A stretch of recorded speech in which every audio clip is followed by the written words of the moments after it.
Vision media news group के ABK news YouTube channel पर आप सभी का मैं राम के अश्वास बहुत बहुत स्वागत करता हूं।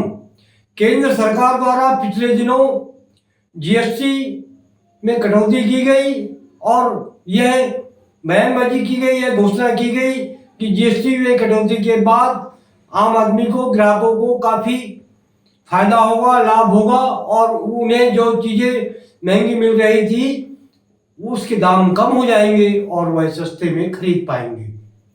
लेकिन यहाँ मैं आपको बता दूं, सरकार डाल डाल है तो व्यापारी पात पात।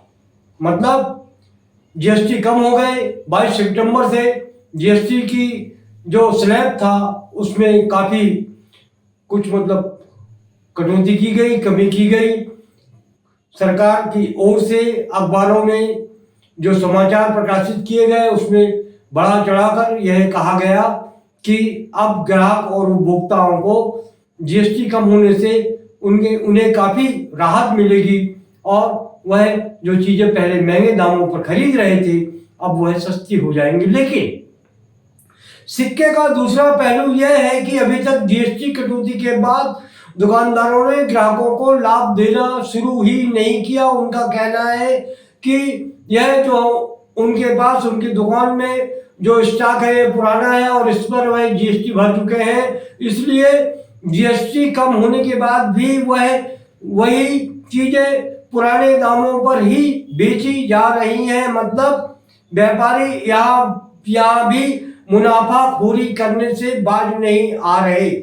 अब जनता, ग्राहक क्या करे?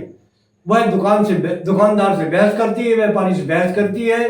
तो दुकानदार और व्यापारी कहता है कि ये जो इनके पास स्टॉक है वह पुराना है और इस पर जीएसटी लग चुकी है, इसलिए तो अब आपको वह जीएसटी जो लग चुकी है उसे पुराने दामों पर ही खरीदना होगा। यहाँ पर मैं आपको एक बात बता दूं कि जो कंज्यूमर फोरम है वह अभी तक शहर में एक तरह से सोया हुआ है। ग्राहक आयोग भी सोया हुआ है, उसे ग्राहकों की कोई चिंता नहीं है। जीएसटी कटौती के बाद भी ग्राहकों की लूट की जा रही है, उनका शोषण किया जा रहा है, लेकिन प्रशासन को इससे कोई लेना और देना नहीं। केंद्र सरकार ने जीएसटी कटौती की घोषणा अखबारों के मुख्य पृष्ठों पर दे दी, उसे प्रकाशित भी करवा दिया, क्योंकि आने वाले दिनों में जो चुनाव है, इलेक्शंस है, उसमें उन्हें उनका लाभ मिल सके। यहाँ पर भले ही राजनीतिक दल, सत्तारूढ़ दल जो है उसे चुनावी लाभ जीएसटी कटौती की दरों का मिल सकता है, लेकिन जीएसटी कटौती की दरों का लाभ ग्राहकों को, आम आदमी को नहीं मिल रहा। इसका क्या? एबीके न्यूज में आज बस इतना ही। देखते रहिए एबीके न्यूज। नमस्कार।